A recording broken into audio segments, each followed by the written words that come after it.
Bien, ¿están viendo ahí? Sí, se ve. Háblenme Sí, sí. si no contesto el chat porque me tapa la pantalla la presentación. Yo voy tratando de copiar el chat, Marce. Dale, dale. Así voy mirando acá porque me tapa la pantalla. Bueno, entonces vamos a ver vamos a chequear que estoy grabando, está todo bien, sí. Una introducción a qué son los patrones de diseño y les voy a decir muy brevemente cómo están organizados en diferentes categorías y cuáles son, ¿sí? Los que se definen en uno de los posibles catálogos que hay en la bibliografía, ¿sí? El más clásico vamos a ver. Hay un montón de catálogos y los catálogos no son más que listados de patrones, ¿sí? Y bueno, después a lo largo de la cursada, bueno, ya vimos el composite, y en lo que queda de las clases, después del parcial, ¿sí? No el jueves, vamos a ir viendo algunos de los más usados. Y no los vamos a ver todos porque hay algunos que ya no se usan o que son muy puntuales para algún caso específico y que por eso, si lo llegan a necesitar en algún momento, lo leen en un libro y lo pueden sacar fácilmente. Vamos a ver los que se aplican a más situaciones cotidianas que les pueden surgir en la programación en objetos. Bien, entonces, ¿qué es un patrón de diseño? ¿Qué es un patrón? ¿Qué conocen ustedes como un patrón? ¿Qué les parece? Algo que se repite. Algo que se repite, ¿sí? Algo que se repite en diferentes, en una serie o en diferentes situaciones. ¿Sí? Bueno, como dice ahí en la filmina, si nosotros miramos a nuestro alrededor, vamos a ver diferentes elementos que están dispuestos de una manera determinada, ¿sí? Por ejemplo, como dice Luis, un empapelado, y que en general siguen una regla, ¿sí? Si yo tengo el escritorio desordenado, no hay un patrón, ¿sí? Sí, ahí acomodé dejé un cachito en el monitor que se ve el chat. Eh, ¿Sí? Ahí, por ejemplo, estas tiritas de colores que hay acá arriba, si esta tiene un patrón, ven que sigue, estos son cuadraditos, con rojo, amarillo, verde, verde claro, verde, verde claro, si cada una es un patrón diferente, ¿sí? Esto en la vida real. Eh, un tablero de ajedrez tiene un patrón, los cubitos estos que juegan los nenes. En la cebra podemos ver un patrón también de rayas, ¿sí? Mi desorden lleva un patrón, sí, el mío también, pero lo entiendo yo solo.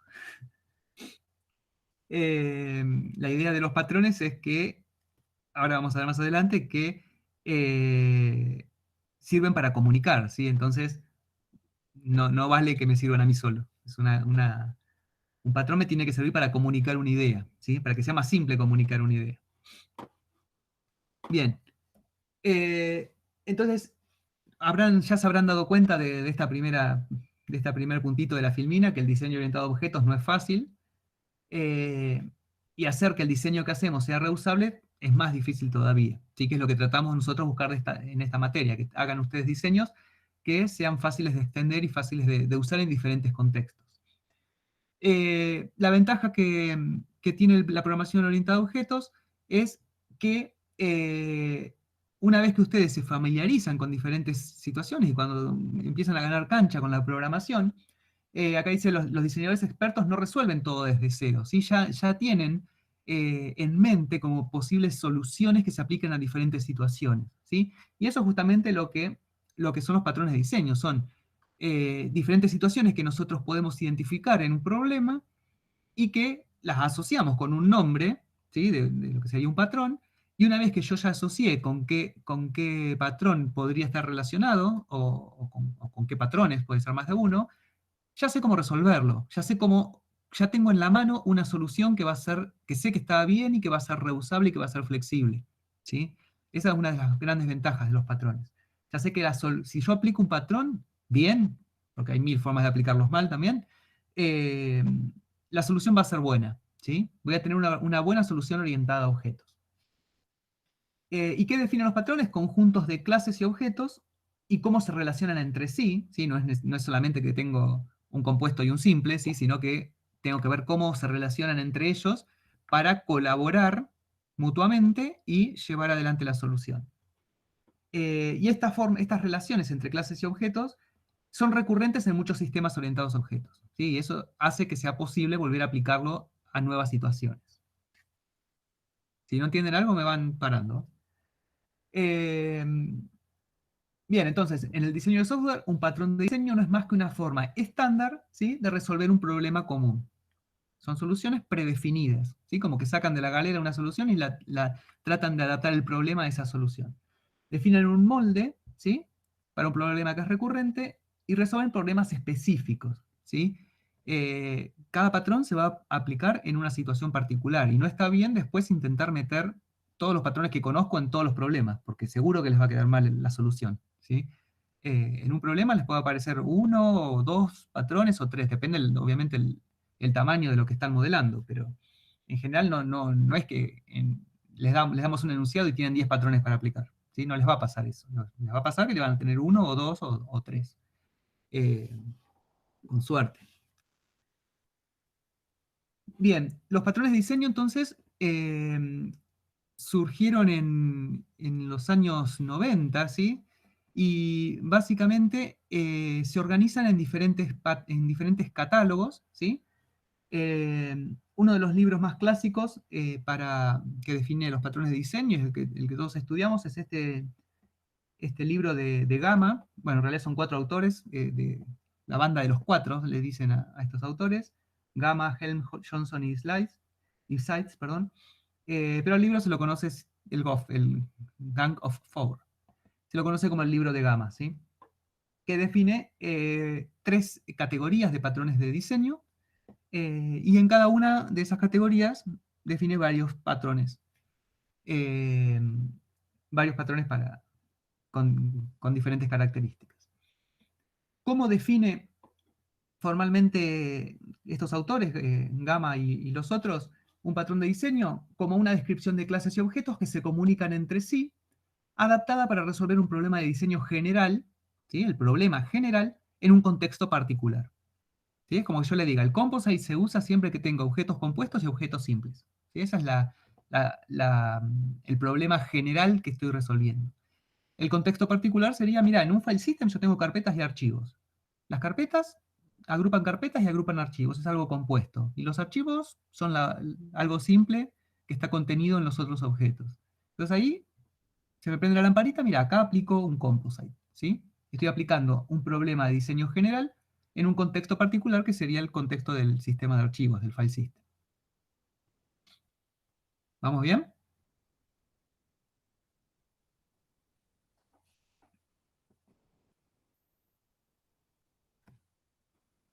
Ya se me durmieron. 3 filminas y se durmieron. Bien.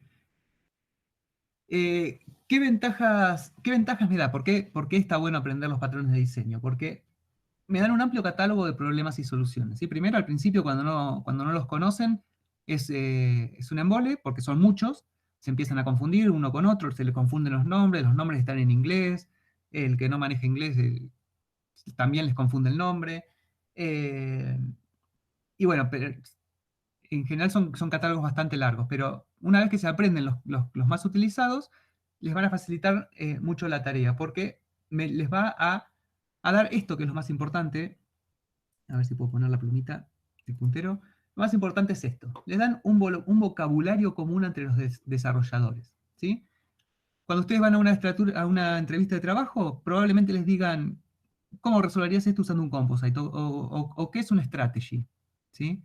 Y ya diciendo la palabra strategy o la palabra composite o la palabra iterator, ¿sí?, que son diferentes patrones, ustedes ya saben la solución que están atacando, saben el tipo de problema que van a resolver, porque el patrón mismo les dice el tipo de problema que va a resolver. Bueno, esto es lo que decíamos con la definición: dan una forma estándar para resolver ciertos problemas, condensan y simplifican el aprendizaje de buenas prácticas, porque de nuevo, si ustedes aplican un patrón que saben que es una solución que está bien, que es reusable, que es extensible, que aplica los conceptos de objetos como se deben aplicar, entonces va a ser fácil aprender a programar en objetos, porque están aplicando buenas prácticas ya desde el principio. Y evitan reinventar la rueda. Si una solución ya sé que funciona, ¿para qué voy a inventar otra solución que capaz que sí, capaz que no? ¿Sí? Por ahí está bueno intentar mejorar de alguna forma alguna característica del patrón, pero en general la solución base les va a funcionar bien y se evitan problemas de andar reinventando cosas que ya están repensadas, están súper pensadas y está visto que funcionan, ¿sí? No. No, porque no todos los patrones apuntan a eso. ¿Sí? Ahora vamos a ver que los distintos patrones apuntan a diferentes cosas. Algunos apuntan a la creación de objetos, otras apuntan a, a la comunicación entre los objetos. ¿Sí? Bien. ¿Qué elementos tiene un patrón? ¿Sí? Básicamente tienen un nombre, que es lo que describe el problema que estamos atacando. Por ejemplo, composite es el nombre del patrón composite. ¿Sí? Describe el problema. La otra característica es el problema, que me dice cuándo voy a aplicar este patrón. En el caso del composite, cuando tengo objetos simples y objetos compuestos, que están formados por objetos simples y objetos compuestos. Eh, y la solución, ya me la da el patrón en su definición, que son todos los elementos que forman la solución a ese problema, con sus relaciones, responsabilidades y colaboración. ¿Sí? Las relaciones serían quién hereda de quién usa a quién. Las responsabilidades básicamente son los métodos básicos que van a tener. Obviamente después ustedes van a tener sus métodos propios del contexto, del dominio que estén modelando, ¿sí? Pero ya va a haber un conjunto de métodos, al menos un método, que el patrón define que tiene que estar, ¿sí? Por más que se llame después de otro nombre. Se llame con otro nombre. Y bueno, ¿y cómo colaboran los objetos entre sí? ¿En qué momento uno llama al otro? ¿Sí? Eso también depende ya más de qué tipo de patrón estemos aplicando. Bueno, y antes de empezar con el catálogo de patrones de diseño, existen algunas soluciones, ¿sí? Buenas prácticas de diseño que ya ustedes estuvieron viendo desde que empezaron con Luis, con la materia, que en su momento empezaron siendo como patrones recurrentes, pero luego fueron tan básicas, tan comunes, que se pasaron como principios de objetos, ¿sí? Pasan a ser un principio porque se aplican en casi todas las situaciones, que son lo que ustedes conocen como delegación, ¿sí? O con Luis creo que lo vieron como estático versus dinámico, y las interfaces, que vimos cuando empecé yo con la segunda parte de la materia. Esos dos tipos de soluciones orientadas a objetos son soluciones que ya son principios básicos de la programación orientada a objetos. Ya no se los considera patrones. La delegación. ¿Se acuerdan qué era delegación?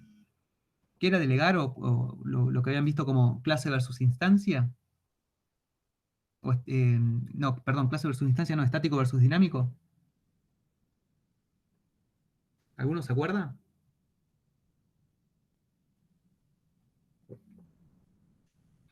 El caso, por ejemplo, del empleado, ¿sí? Que tenían un empleado con sueldo fijo, un empleado con horas extras que heredaba de empleado. No es polimorfismo. Delegaciones. En el caso del empleado, ¿sí? Tenían un empleado con un empleado con sueldo fijo, un empleado con horas extras que heredaba del empleado, ¿sí? Y si ustedes querían después que un empleado con sueldo fijo empiece a cobrar horas extras, no podían hacer ese cambio en tiempo de ejecución porque las clases y la herencia es una construcción estática, ¿sí? Que ustedes definen cuando están programando. Una vez que ustedes hicieron una herencia y crean un objeto de una de las dos clases, ese objeto no se puede convertir en el otro objeto, ¿sí? En el for del file system estás delegando, claro, ¿sí? Es las cosas que pueden cambiar del objeto, sacarlo afuera del objeto, encapsularlo en un objeto y sacarlo. Las búsquedas son el caso típico de esto, ¿sí? Los criterios de búsqueda son cosas que cambian, ¿sí? Y yo no voy a hacer un método diferente por cada criterio de búsqueda. Esa cosa que cambia, que es la condición que yo utilizo para chequear si un objeto cumple con la condición de búsqueda, la encapsulo en un objeto y la saco afuera en una jerarquía de criterios de búsqueda, ¿sí? Entonces yo después, en tiempo de ejecución, mientras el programa está corriendo, yo puedo cambiar la búsqueda, le puedo pasar otro objeto, otro criterio diferente, y el resultado del método va a ser completamente distinto, ¿sí? Y la delegación también surge por la necesidad de a veces de heredar más de una clase, ¿sí? Del tema de la herencia múltiple. A ver, acá. Supónganse que ustedes tienen una clase A que tiene un método A1, una clase B que tiene el método B1, B2, B3, y una clase C que yo quiero que tenga el método A1 y quiero que tenga el método B1. ¿Sí? Pero estos métodos no me interesan. El B2 y el B3 no me interesan. Entonces, ya de una, esta solución estaría mal, si el Java tuviera herencia múltiple, estaría mal que la clase C herede de B si no le interesan estos dos métodos, o si no le sirven estos dos métodos. ¿Por qué estaría mal? Porque yo al heredar de la clase B, esos dos métodos me los traigo, ¿sí? Los tengo yo, los tiene la clase C. Por más que no los quiera, ¿sí? El que use la clase C puede pedirle B2 y B1.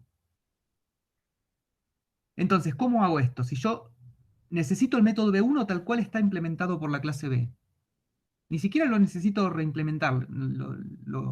Quiero que lo tenga la clase porque lo necesito usar. Y a su vez necesito el método, bueno, todo de la clase A. ¿Sí? Si yo necesito todo de la clase A y algo de la clase B, esto está muy abstracto, ¿no? Pero ¿de quién les parece que realmente hereda la clase C? De A, claro. Si después, en un caso concreto, obviamente yo me voy a preguntar, ¿esta clase es uno de estos? ¿Sí? Heredo de A e implemento B. No, tampoco, Francisco. Tampoco, porque no me interesa B2 y B3. Entonces, fíjate que acá dice, la clase C no desea todos los métodos de B, solamente le interesa el método B1. Si yo implemento, estoy obligando a que implemente B1. Perdón, B2 y B3, que no me interesan. Haces una interfaz que tenga B1 y A1. Delegás B1. Claro, esa solución es la que vamos a ir. Vamos a delegar B1. Si me sirve algo de esta clase, entonces, en vez de heredar, la voy a usar a la clase. Es como cuando ustedes utilizan la clase array. Ustedes, cuando tienen, no sé, supónganse eh, el zoológico que tenía una lista de jaulas. Si ustedes no heredaban de ArrayList, porque tenían una lista de jaulas, usaban la jaula, ¿sí? A esto es a lo que apunta este principio de delegación. A ver cuando realmente tengo que hacer herencia y cuando me alcanza con usar el objeto, ¿sí? Siempre que me alcance con usar el objeto, va a convenir usarlo, ¿sí? Y no hacer la herencia. La herencia se va a dejar únicamente cuando estoy haciendo una clase más específica de la superclase, ¿sí? Cuando quiero cambiar la funcionalidad de algún método o cuando realmente una clase es una subclase de la otra, ¿sí? Cuando este tipo es un subtipo de este. En este caso, C no es un B, porque estos métodos no los quieren, no le interesan, no les sirve tenerlos. Entonces no es de ese tipo, ¿sí? Entonces, ¿la solución cuál sería? En ese caso, entonces, Marce, ¿harías una instancia en C? ¿Cómo? Se me cortó, Seba. ¿Harías una instancia de B en C? Claro, acá está la solución, en la que seguía. Si la clase C realmente haría de la clase A, entonces hago esa herencia, y fíjate que acá, el método B1, que yo lo necesito de la clase B, en realidad en la clase C tengo una instancia de la clase B, tengo un objeto de la clase B, y B1, ¿qué va a hacer? El método B1 de la clase C. Le va a delegar, le va a pedir a la clase B, al objeto que tenga, le va a decir, bueno, resolveme este método. ¿Sí? Se lo pide que se lo haga. A ver si creo que estaba el código en la que sigue. Si no me equivoco, sí, fíjense. La clase C hereda de la clase A, tiene como atributo, es decir, como una variable de instancia, un objeto de la clase B, y cuando define el método B1, lo resuelve pidiéndoselo al objeto B que se lo resuelva. ¿Sí? Si el que sabe hacer B1 es B, no me hace falta heredar de B. Le pido a un objeto de esa clase que ejecute el método. ¿Se entiende? O sea, haces un objeto B solo para usar su método. Claro, es lo que vienen usando ustedes, lo que vienen haciendo hasta ahora. Supónganse que la clase B es el ArrayList, ¿sí? Y ustedes quieren agregar, y la clase C es un zoológico que tiene una ArrayList de jaulas. Entonces, cuando ustedes quieren hacer el método agregar jaula, no tienen que heredar del ArrayList. Al ArrayList le dice, toma este objeto, agregámelo a tus elementos.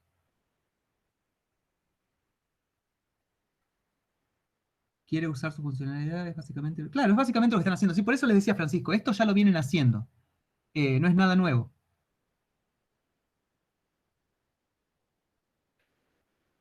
Podés usar... también puedes usar B2 y B3. Podrías usarlo, pero en realidad a la clase C no le interesan esos métodos, entonces no los usa. Que no es lo mismo que heredarlos que los tenés. Vos al heredar, imagínate que tenés todo el objeto entero dentro tuyo, con todos sus métodos y todos sus atributos. Y a mí lo único que me interesa es usar el método B1, usar parte de sus funcionalidades, sus responsabilidades. Entonces ahora, cuando de afuera alguien use un objeto de la clase C, no va a poder llamar a B2 y a B3, porque este objeto está escondidito acá adentro. Y lo único que expone la clase C es el método B1.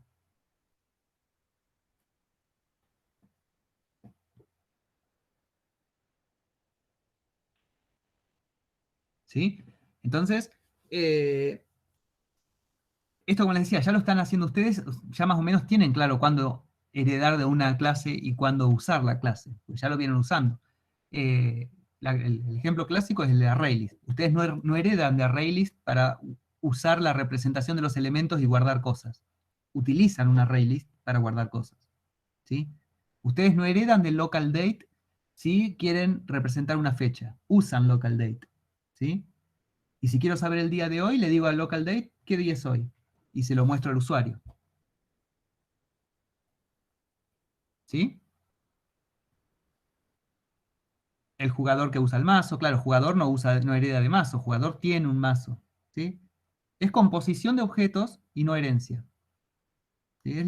Esto, bueno, Luis lo había dado como estático versus dinámico, se conoce como composición versus herencia, o como estático versus dinámico. La herencia es estática, la delegación, ¿sí?, es dinámica. Pues yo puedo cambiar. Si acá de la clase B tuviera una herencia, yo puedo cambiar el objeto que tengo en la clase C por cualquiera de sus subclases. ¿Está bien? O el dado y el dado cargado que vieron también con Luis. El cubilete tenía una lista de dados, ¿sí? No heredaba de dado, tenía una lista de dados. Entonces, si después ustedes le metían un dado cargado, como el dado cargado heredaba de dado, también se lo podían meter al cubilete. ¿Sí? Podían cambiar los objetos sin estar atados a la herencia. Entonces, a lo que vamos con esto. La herencia está buena usarla, pero únicamente cuando es necesario. Siempre que yo puedo utilizar objetos, es mejor usar la funcionalidad de los objetos que heredar de los objetos. Porque a veces, en algunas situaciones muy particulares, uno tiende a hacer una herencia cuando en realidad no necesito todo lo del objeto, ¿sí? Solamente necesito alguna funcionalidad que me resuelva, y entonces, bueno, tengo una instancia y la uso, como vienen haciendo hasta ahora.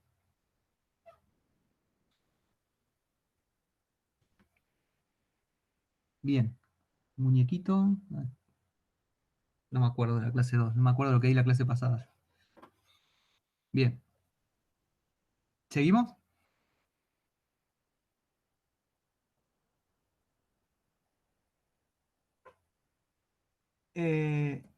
Ventajas entonces. ¿Qué ventaja tiene la delegación con respecto a la herencia? Esto, guarda, de nuevo, no quiere decir que no usen herencia, ¿no? La herencia se usa cuando se necesita.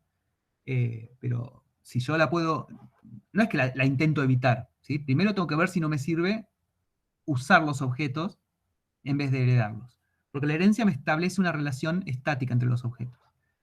Entonces, si yo tengo una clase que hereda de otra, pero alguno de los métodos los quiero ocultar porque no me sirven, entonces no es herencia, es delegación, es composición.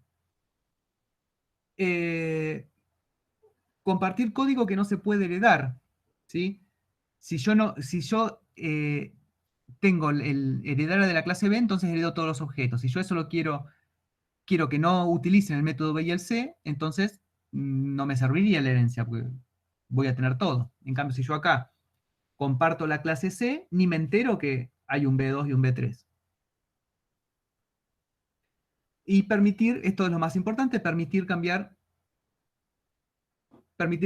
en tiempo de ejecución, que es lo que le decimos muchas veces en los enunciados. Cuando ustedes quieren cambiar algo en tiempo de ejecución, no pueden hacer herencia, ¿sí? Necesitan delegar la funcionalidad. Soy lo que está full, Luis. Pero está bueno el ejemplo que dice, cuando una vez que vos heredás, vos sos de ese tipo, ¿sí? Y no podés cambiar lo que sos. Si vos tenés un objeto de otro tipo, ese objeto, como vos lo tenés, lo podés reemplazar por cualquier otro objeto que sea una subclase. ¿Sí? Ahí sí, por el polimorfismo y el binding dinámico. Por eso es que ahora entran en juego todos los conceptos, polimorfismo, binding dinámico, delegación de responsabilidades. Acá se empieza a usar todo en conjunto, ¿sí? Todos esos conceptos de programación orientada a objetos vienen todos de la mano, están todos relacionados.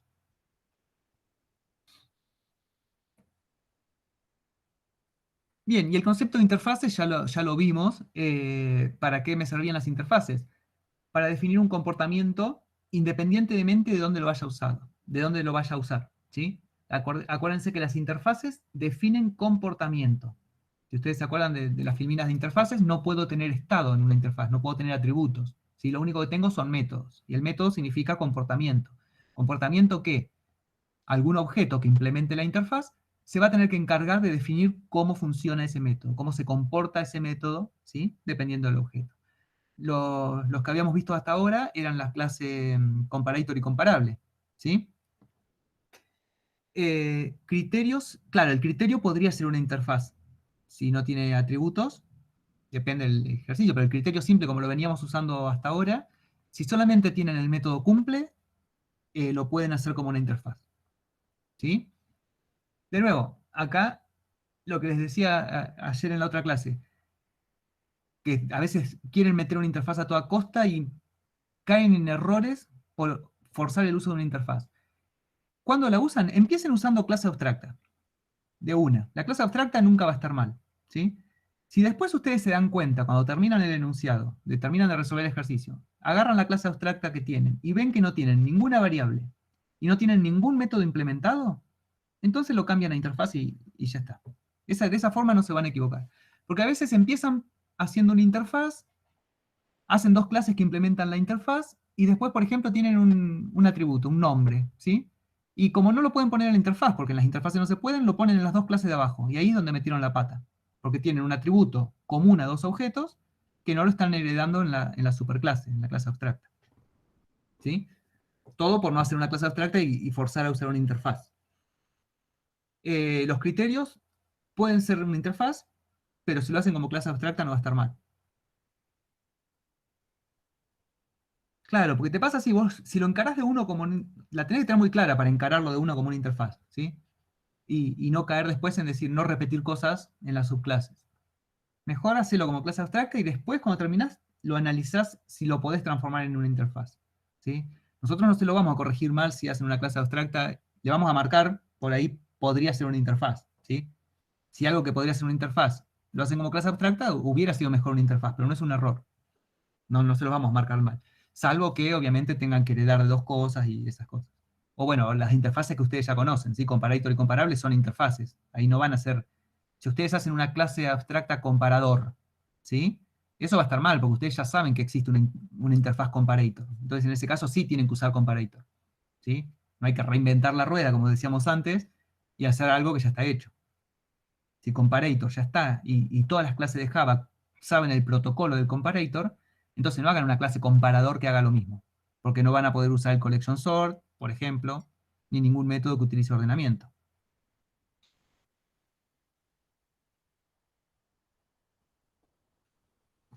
Bien. ¿Qué dicen?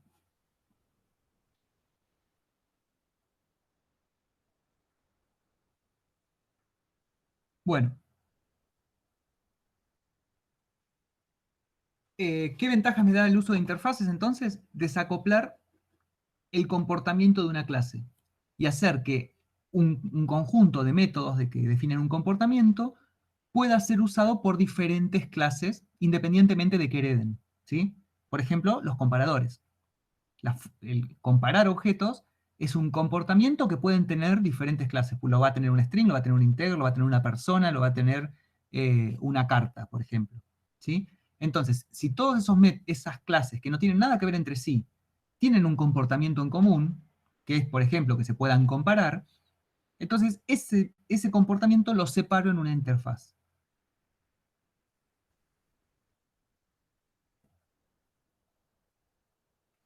Bueno, por ejemplo, imagínense este método, ya esto lo vimos.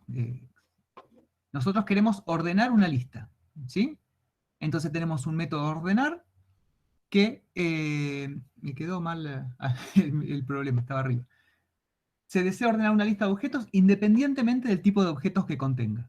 ¿Sí? ¿Cómo hago esto? Bueno, acá creo que es un método de burbujeo, ¿sí? El método ordenar recibe una lista, ¿sí? Fíjense que es un método estático porque no necesita ningún atributo, trabaja directamente sobre la lista. Me guardo el tamaño de la lista y hago dos for. El primero desde 0 hasta n-1 y el segundo desde 0 hasta n-i-1. ¿Sí? Y ahí voy haciendo, lo que voy haciendo es mirando los pares de objetos e ir intercambiándolos si uno es mayor que el otro. ¿No? Bueno, es el algoritmo de burbujeo, de ordenamiento por burbujeo. El tema es, ¿a qué objetos puedo comparar con mayor o con menor? En Java, ¿qué objetos puedo comparar con mayor o con menor? Numéricos. Comparables. No, con mayor, con este simbolito. Numéricos nomás. No, a primitivos. La respuesta ahí es Primitivos. correcta, la que tiene Gastón, primitivos. ¿Sí? Enteros, doubles, float. ¿Sí? Entonces, si yo quiero hacer una solución genérica, como dice acá, independientemente del tipo de objeto que contenga, este menor no me sirve. Pero como yo quiero ordenar una lista de objetos, de cualquier tipo de objetos, necesito algo que me abstraiga en común esta comparación por mayor o menor. ¿Sí? Y el mismo problema surge acá. Cuando yo saco un elemento de la lista, ¿de qué tipo es esa variable? Si puede ser cualquier objeto. Si yo lo hago de tipo object, no me sirve porque object no tiene el menor ni mayor. ¿Sí? Entonces, ¿qué hacíamos en este caso?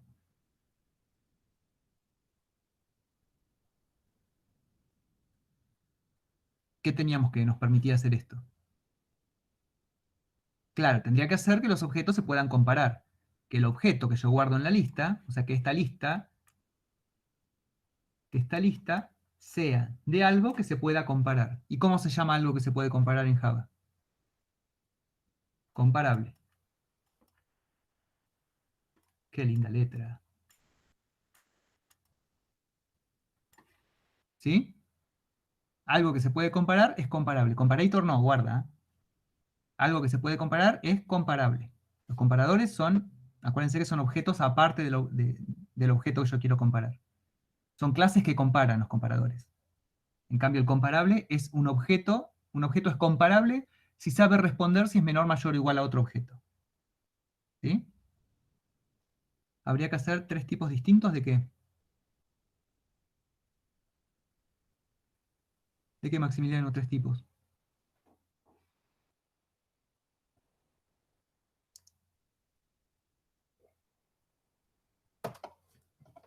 Tiró la piedra y se quedó ahí, de comparable. No, tres tipos distintos no. Vos definís que los objetos que van a venir en la lista son comparables. ¿Sí? Después, cualquier objeto que vos quieras meter en esa lista tiene que implementar la interfaz comparable. O sea que tiene que saber definir cómo se comparan. Que era el método compare to. ¿Sí? Y el objeto, acá le pasa. Al método estático le tenés que decir que sí o sí te pase una lista de objetos comparables. Claro, esta lista, por eso lo puse acá, esta lista tiene que ser comparable. A ver si lo tengo en la que sigue. No.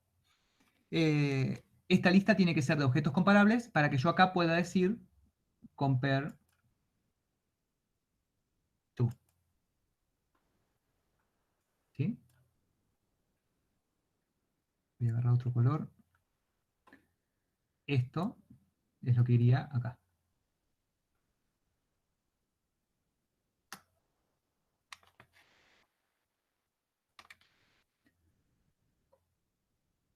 es como con equals, pero a la vez boolean, pero en vez de boolean devuelve números. Claro, Juan, el compare to sería similar al equals, pero te da en vez de verdadero o falso, te dice menor, mayor, igual. ¿Sí? Que se acuerdan que era menor a 0, mayor a 0, igual a 0.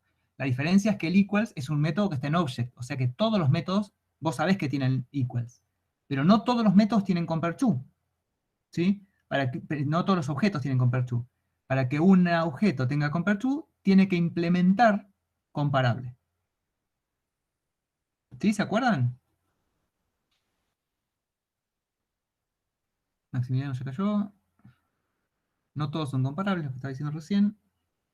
Los strings son comparables, sí, los strings son comparables. ¿Cómo creas una lista de comparable? Vos después, o sea, vos la definís de tipo comparable. Después lo que metas dentro de esa lista va a tener que ser comparable. Vamos a pasar un... A ver, esto siempre trae dudas. Este no es el de ustedes. Igual si a la lista le exigís que sea comparable y no le pasó un comparable, se rompe todo, ¿no? Claro, obviamente, porque cuando vos le quieras hacer el compare to, no va a tener el método. Claro. Eh,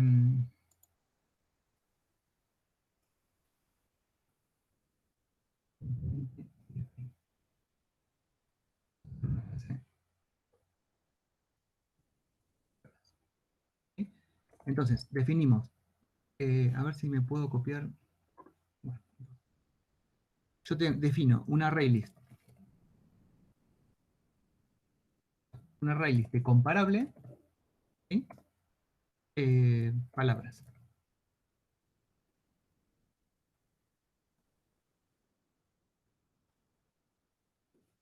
¿Sí? Vamos a hacer un main.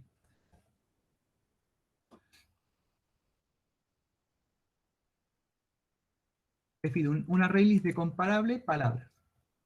Entonces, yo ahí en palabras puedo agregar cualquier objeto que sea comparable. ¿Sí? Si yo le agrego, vamos a hacer acá una clase, nueva clase persona. ¿Sí? Nombre y setters del nombre, el constructor. Y una persona. Yo acá digo, persona Juan, igual, new persona. Y acá intento agregar la persona, fíjense que no me va a dejar. No, no implementa nada, así nomás. Comparator no, sería comparable, pero si yo quiero agregar a Juan, no me deja. Pero si yo quiero agregar string, María, igual, María, bueno, Marina le puse, no importa. Marina, fíjate que esto, Marina sí me va a dejar. El string ya es comparable, ¿no? Por eso El te deja. string ya es comparable, claro. El string y los números, cualquier número, los boolean también son comparables. ¿Sí? Fíjense. Vamos a cambiarle el nombre o el factor rename, elementos. ¿Sí? Entonces, Marina, que es un objeto de tipo string, me lo dejó agregar. ¿Sí? Si yo ahora agrego un integer, integer A, se vuelve 5, ¿sí? Esto va a funcionar porque lo va a convertir a un objeto integer. Elementos.add A. Que también funciona. Entonces, ¿cómo hago para que me permita agregar a un objeto Juan? Estos funcionan porque son cosas que están en Java y ya son comparables. El string es comparable, se lo noto acá. El string es comparable. El integer es comparable. ¿Sí? El boolean es comparable. Boolean verdad igual true. Elementos.add verdad.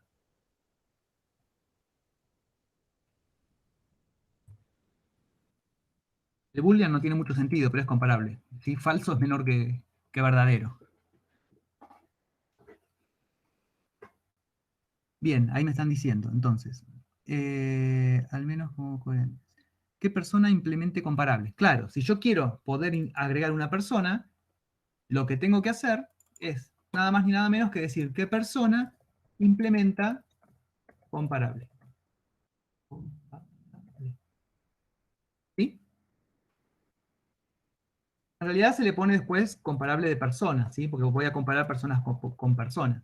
Yo acá, fíjate que en el mismo arreglo, en el mismo ArrayList, mezclé enteros con strings.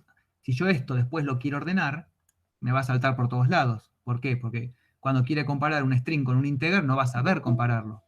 A ver, ¿que vino alguien? ¿Lo aceptaste vos, Luis? ¿O se me fue?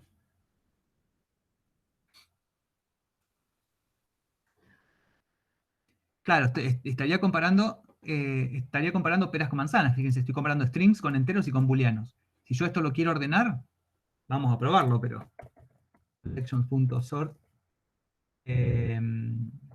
elementos, ¿sí? Ya por todos lados.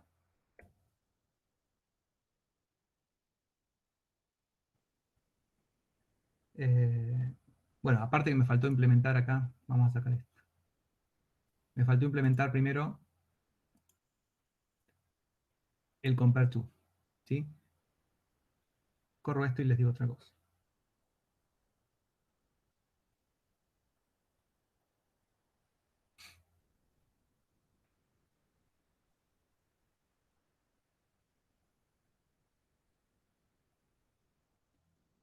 Ahí va. ¿Ven? Les tira un class cast exception, ¿sí? Porque persona no puede convertirse a string. Cuando quiso comparar a Juan con Marina, que es un string, no lo supo comparar. ¿Por qué? Porque persona es un comparable de personas. Y el string es un comparable de strings. Le tengo que pasar un string como parámetro. ¿Sí? Entonces, por eso me sale un error de casting cuando intenta hacer la comparación. Bien. Y ahora, para implementar comparable, yo tenía que decir que implementaba el método compareTo, ¿sí? Si yo acá no le pasaba de qué tenía que comparar, me quedaba como el equals, que acá recibo un object, ¿sí? Y tenía que hacer el casting. En el equals no hay forma de zafar de ese casting porque hacer un método que está definido en object está definido como que recibe un object como parámetro y eso no se puede cambiar, ¿sí? No lo puedo parametrizar. Pero el comparable sí lo puedo parametrizar y decir que voy a comparar personas. Y entonces me ahorro el casting acá y sé que siempre voy a recibir una persona. Y acá, bueno, definíamos nosotros la forma de comparar. Por ejemplo, si queríamos que las ordene por nombre, que es lo único que tenemos acá, decíamos dis.nombre, y el nombre, que es un string, el string ya sabe compararse, así que uso el comparable, el compareTo de el string, o .getNombre. Entonces ahí estoy diciendo que una persona se compara con otra persona mediante la comparación de sus nombres. Eso, eso, Mariano. ¿Sí? Si yo quisiera, si tuviera, por ejemplo, la edad, ¿sí?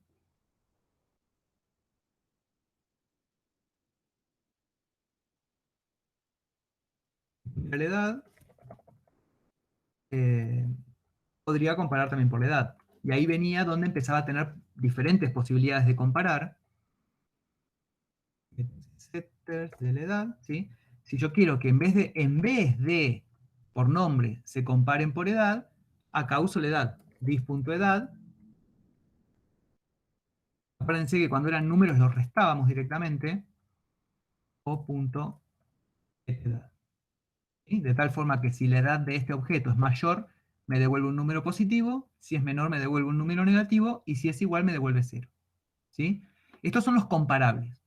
Pero acá, la persona tengo diferentes formas de compararlas. Entonces ahí es donde entra en juego el comparator, ¿sí? Que en vez de que, acá miren que se combina lo que vimos recién, la delegación con la interfaz. En vez de que implemente la interfaz, que es una forma de herencia relajada, ¿sí? En vez de que implemente la interfaz, ¿qué hago? No hago esa dependencia. Digo que La persona tiene, por ejemplo, un comparator de persona. ¿Sí? Y acá le meten un comparador por edad. Forma de comparar.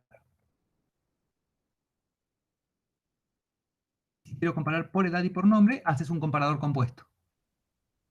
Eso lo vimos hace 2 o 3 clases. ¿Se acuerdan? Haces una clasecita nueva que implemente comparator y que se fije primero en la edad y después en el nombre. Eso repaso en las clases pasadas, así no pierdo tiempo ahora y está todo explicado. Y tienen el práctico 7 prácticamente de eso. ¿Sí?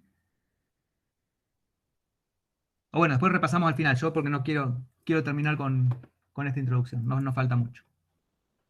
Bien, qué feo había quedado esto. Entonces, ahí, bueno, vimos la necesidad esta de las interfaces y también vimos la necesidad de que si esto lo tenemos que cambiar, entonces uso delegación, ¿sí? Que era el otro principio que vimos antes. Todo esto y todavía no llegamos a patrones, estos son más principios. Bien, a ver que perdí ahora el power. Acá. Entonces, bueno, justo miren, el ejemplo que tenía era el de la persona. Tengo una clase X que tiene 2 personas, ¿sí? Y si quiero poder compararlas a las personas, comparar la persona A con la persona B, esta clase usa comparable y se compara con otro. ¿Sí? Acá sería la persona, sería hereda comparable, y entonces la persona podría compararse con otra persona. Esta sería, por ejemplo, la clase collections, que es la que ordena. La persona, que es la que nosotros implementamos, implementa la interfaz comparable para que sepa compararse.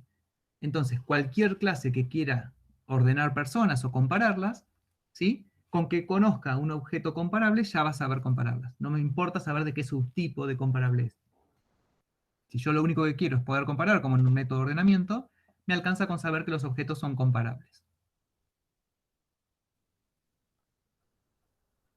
Entonces la solución es definir los objetos de un tipo de la interfaz y todas las instancias que quieran utilizar este comportamiento implementan esta interfaz. ¿Sí? Fíjense que implementar la interfaz, en este caso, solamente implementar un método. Esto podría ser más complejo y podrían necesitar implementar 2 o 3 métodos dependiendo de lo que defina la interfaz. Bien, ahora sí, vamos a los patrones. ¿Les quedó alguna duda de esto? Si quieren, después repasamos un poquito los comparadores, si les quedan dudas de eso. Pero bueno, es otro tema, así no mezclamos. Bien, entonces la banda de los 4 de Gang of Four definen a los patrones de acuerdo a su propósito en 3 categorías diferentes. ¿Sí? Patrones de creación, que son patrones que se usan para crear y configurar clases y objetos. Definen la forma de crear los objetos. ¿Sí? Estos no son tantos, vamos a ver 1 o 2 después del parcial, ¿sí? No se preocupen. Después tienen los patrones de estructura, que se utilizan para desacoplar las interfaces y crear objetos compuestos, ¿sí? Objetos con determinadas características, compuestos no, perdón, complejos. En estos patrones de estructura, ¿quién les parece que está? Les permite modelar objetos complejos. El composite, ¿sí? El composite va a aparecer dentro de esta clase de patrones de estructuras, ¿sí? Define la forma en la que van a tener los objetos. Y los más interesantes, porque funcionan más con el uso del polimorfismo y el uso de todos los principios de orientación a objetos, son estos los patrones de comportamiento, ¿sí? Que se enfocan en cómo interactúan los objetos por ahí de diferentes tipos para resolver el problema, ¿sí? De estos hay más patrones y vamos a ver un par más. Bueno, básicamente los que definen son todos estos. Ya les digo, no los vamos a ver todos, no se asusten, porque hay algunos que no se usan, que no son comunes, así que no los vamos a repasar. Pero patrones de creación, tenemos el factory method, el abstract factory, el builder, el prototype y el singleton. Probablemente veamos estos dos, ¿sí? Este aparece bastante en los frameworks, ¿sí? de web, seguramente ya lo están usando sin saber que es un builder, ¿sí? Y el singleton es genial, ¿sí? Cuando lo vean van a ver que está buenísimo, los que lo conocen, pero hay que tener cuidado con este porque incluso algunos autores lo consideran un antipatrón, ¿sí? Como están los patrones de diseño, también existen antipatrones, que son soluciones que ya están probadas que son malas, ¿sí? Que está bueno también saberlas para no repetirlas. Y este singleton es bastante controversial en ese aspecto porque, bueno, algunos lo consideran como que es un patrón genial, y otros lo consideran como que no hay que usarlo, ¿sí? Pero bueno, está bueno, lo vamos a ver. Se usa en casos particulares y para esos casos particulares está bueno. Antipatrones y bad smell. Sí, bad smell son lo que les tira el plugin, si están usando el plugin de Seba, del Eclipse, ¿sí? Es código. Los bad smell se definen a nivel de código, ¿sí? Porciones de código que huelen mal, seguramente hay algo raro por ahí, ¿sí?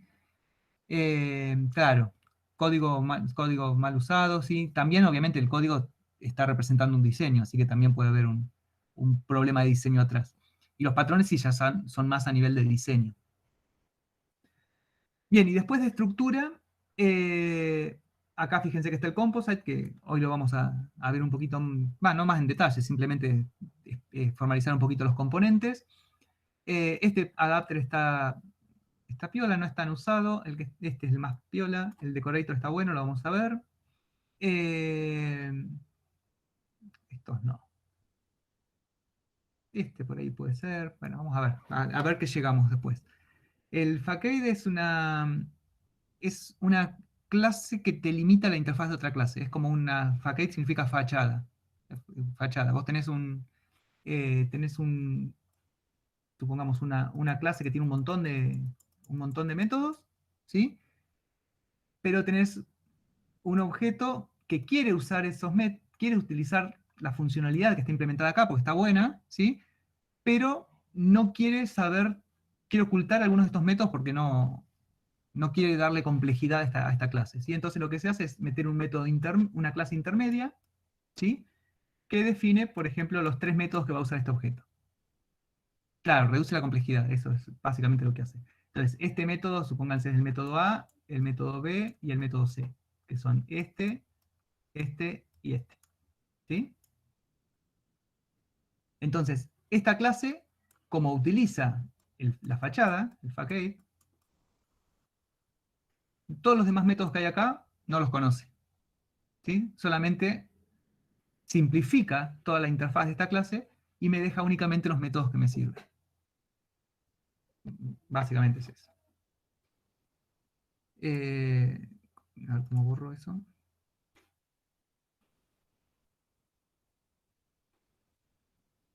Bueno, proxy también han usado. El proxy es un intermedio, ¿sí? entre el objeto que quieren usar y el objeto que lo usa. Y acá están los más lindos. De acá sí vamos a ver varios. Vamos a ver el strategy, que ya lo están usando sin saber que lo están usando. El observer también está muy bueno.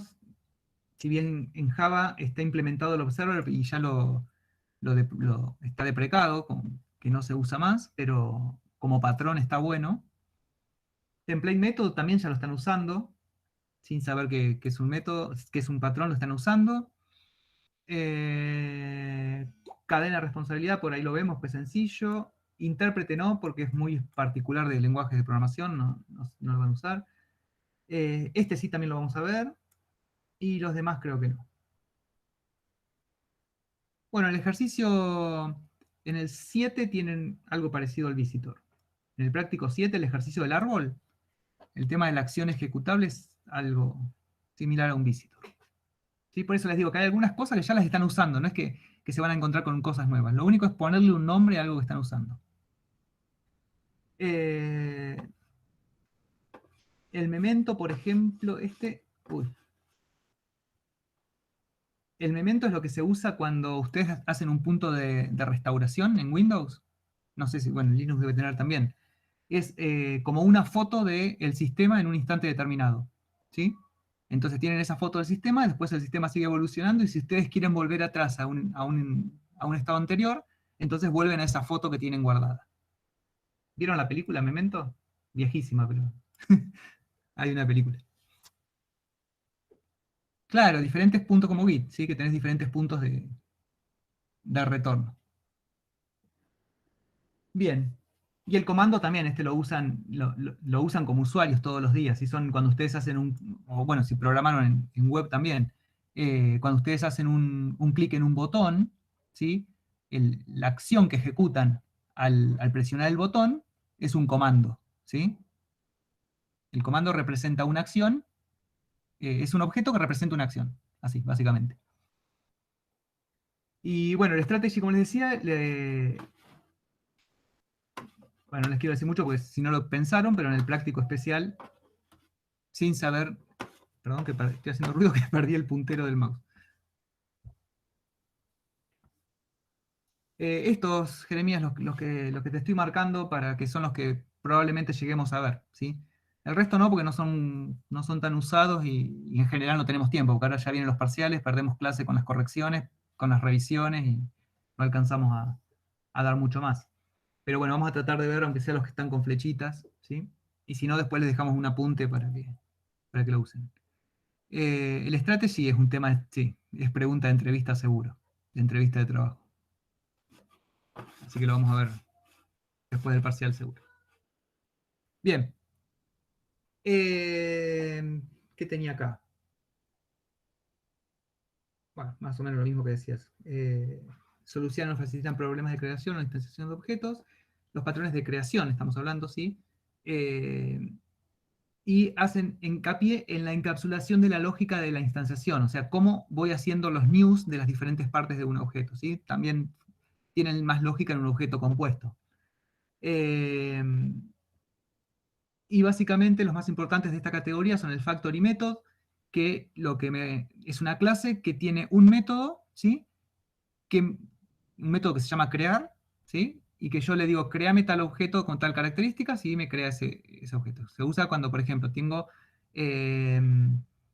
quiero crear un automóvil, ¿no? Que está formado por distintas partes. Este se llama bueno, en realidad, el factory method, ahí recuperé el puntero.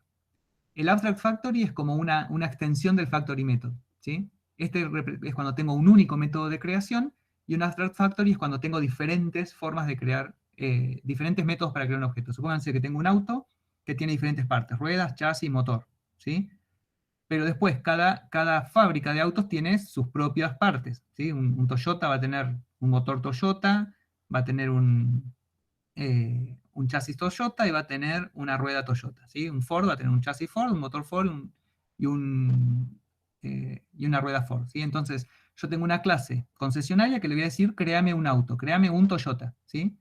Y entonces, dependiendo del tipo de objeto que quiero crear, se va a encargar el patrón de crear objetos de las clases necesarias, ¿sí? No me va a mezclar un chasis de Toyota con una rueda Ford. Eso es básicamente así a vuelo de pájaro lo que hace el patrón. O no debería, claro. Y el builder se usa cuando ustedes quieren crear objetos que tienen muchos atributos, básicamente. ¿Se acuerdan de los primeros ejercicios, los primeros prácticos que, no sé, tenían la persona que tenía, creo que el cuarto parcialito también, que tenían nombre, apellido, edad, DNI, fecha de nacimiento? Tienen un montón de atributos. Y ustedes quieren dar la posibilidad de que se cree el objeto con diferentes combinaciones de esos atributos. Claro, 40 atributos en el constructor. Eso es lo que dice Jeremías, tal cual. Supónganse que tiene 40 atributos. Entonces no voy a hacer un constructor con 40 atributos. Más cuando por ahí, a la hora de crear el objeto, muchos atributos no los conozco.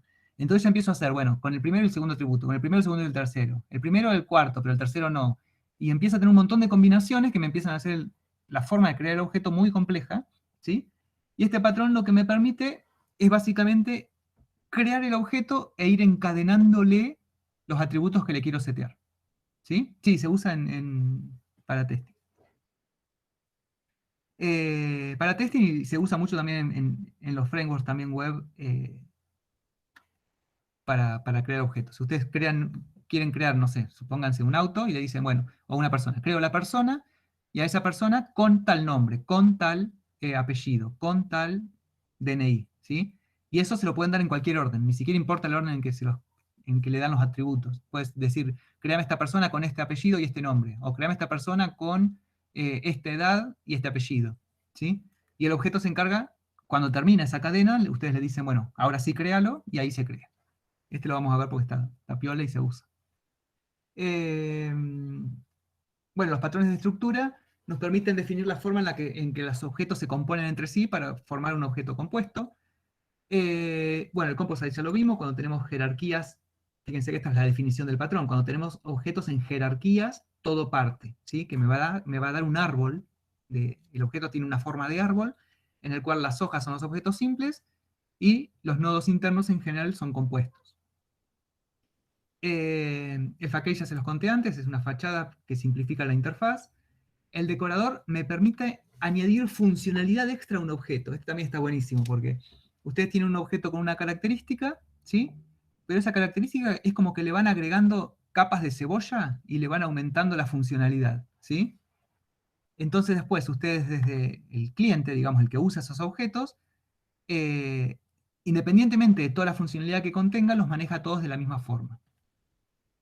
Y el adaptador el adapter se usa cuando ustedes tienen un objeto heredado, ¿sí? Una biblioteca vieja que necesitan usar, pero tienen objetos que tienen nombres diferentes de los métodos, básicamente. ¿Sí?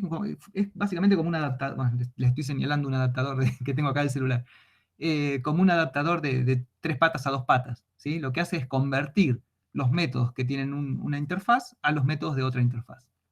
Es bastante sencillo. Y en cuanto a los patrones de comportamiento, definen la forma en que los objetos interactúan entre sí. El comando, como les decía, es cuando ustedes encapsulan una acción en una clase. Por ejemplo, cuando hacen un comando de qué pasa cuando ustedes presionan un botón o qué pasa cuando despliegan una lista desplegable. El observer o también se conoce como observer observable, lo que hace es definir un mecanismo de suscripción para que los objetos se enteren de los cambios en otros objetos. ¿Sí? Esto es lo que les decía que ustedes podían usar, por ejemplo, en el sistema de archivos. ¿Se acuerdan que la carpeta, cuando le pedíamos el tamaño, se calculaba en el momento? ¿Por qué lo hacíamos de esa forma? Porque si no, tenía que estar atento a cuando se agrega un objeto, un archivo, en cualquier parte de la estructura, en cualquier nivel. ¿Sí? Entonces, este patrón me va a permitir eso. Me va a permitir que la carpeta esté observando cuando hay cambios en todos sus hijos. Y cuando hay un cambio, se le notifica de ese cambio y entonces puede hacer las actualizaciones que tenga que hacer. ¿Sí? Para que estén actualizados siempre los objetos cuando hay un cambio. La estrategia, a ver si con esto lo asocian a algo del enunciado del práctico especial, nos permite seleccionar el algoritmo que ejecuta cierta acción en tiempo de ejecución. Si yo en tiempo de ejecución decido qué qué algoritmo voy a utilizar. ¿Sí? ¿Les suena alguna parte del práctico especial? ¿O de algún ejercicio que ya hicieron? Bueno, los sueldos. Sí, los sueldos sería una estrategia.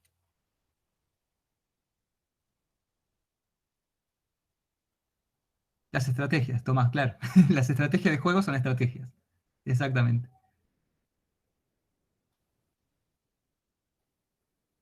Sí, las pociones también no son una estrategia pura, pero sí pueden ser una estrategia.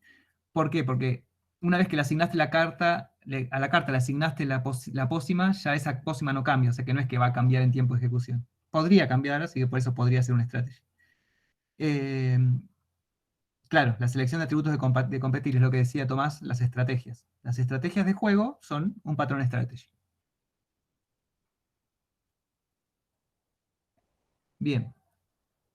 Y el template method ya también lo han estado usando, ¿sí? Especifica un esqueleto de un algoritmo y permite que las subclases definan cómo se implementa el comportamiento real. Estos métodos son métodos que aparecen en clases que son abstractas, ¿sí? Son métodos que aparecen en clases que son abstractas y llaman a métodos abstractos en esa clase. ¿Se entiende?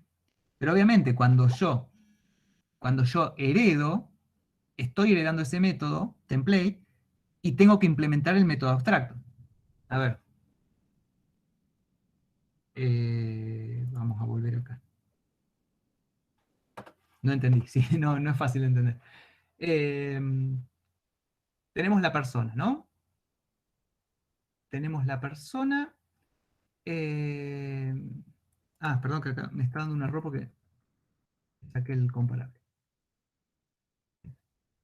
Tenemos la persona. Y yo quiero en el método, por ejemplo. El toString. Sí, iba a ser el toString. En el método toString, yo quiero que me imprima el nombre y el sueldo. ¿Sí? ¿O algún ejemplo más claro tenés, Luis? Retorno. Dis punto. Bueno, con los empleados está bien. Era el empleado creo que lo hicimos. Más dis.getSueldo. ¿Y por qué es un método template? Porque el getSueldo getSueldo es un método abstracto.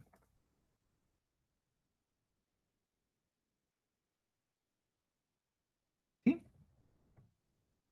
Este método es un método template. Public abstract in... me falta poner el abstract acá. Fíjense, es un método que está en una clase abstracta y que en su definición utiliza un método que es abstracto. Fíjense que el getSueldo es abstracto. Entonces, ¿cómo puede ser que esto funcione si está usando un método abstracto?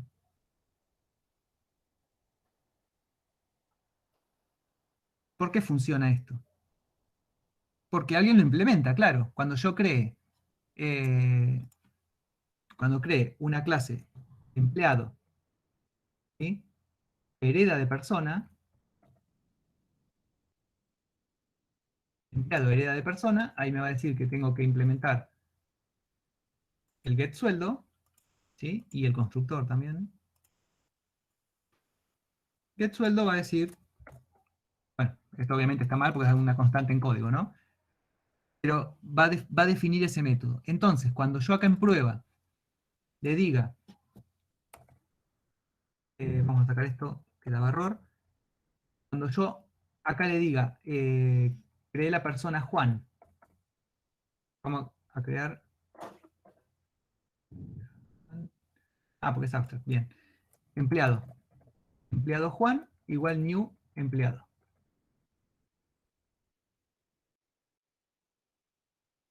¿Sí?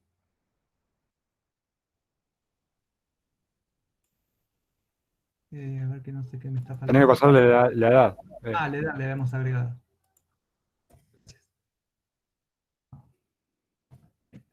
¿Sí? Cuando yo diga imprimime a Juan, para que llame al toString, puesto, imprimime a Juan para que llame al toString, esto va a funcionar, ¿sí?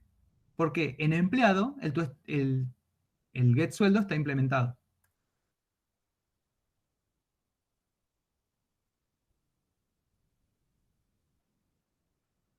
¿Sí? Bueno, Juan 1000 lo imprimió así nomás, pero... claro, para que el objeto exista se tiene que poder ser new, y para eso tiene que ser un objeto concreto, ¿sí? Entonces, fíjense que a mí me va a quedar el error porque tenía la persona antes, y después la hice abstracta. Entonces, de la clase esta en persona nunca voy a poder crear un objeto porque es abstracta. ¿Qué dice? 2 por el new. Bueno, pero era algo que me había quedado de antes, no lo hice a propósito. Nunca voy a poder crear una persona, o sea que este método, toString, nunca se va a ejecutar en la clase persona. Se va a crear en una subclase de persona. En este caso, el empleado, que al ser subclase de persona, está obligado a implementar el getSueldo. Entonces, una vez que implemente el getSueldo, este método ya funciona. Eso básicamente es el método template. ¿Sí? Y ya vieron un patrón más, no se los explico más adelante. No tiene mucha más ciencia que eso. Bien. Y bueno, un repasito del composite. Y si quieren repasamos algo del práctico. Bueno, volviendo al template método. Cuidado con el template método, ¿sí? Porque si ustedes repiten el código, vamos a volver. En este caso tenía una sola subclase, pero bueno, los van a tener que hacer en el ejercicio 2 y 3. En el 2 y el 3 del práctico 8, ahí tienen un template method.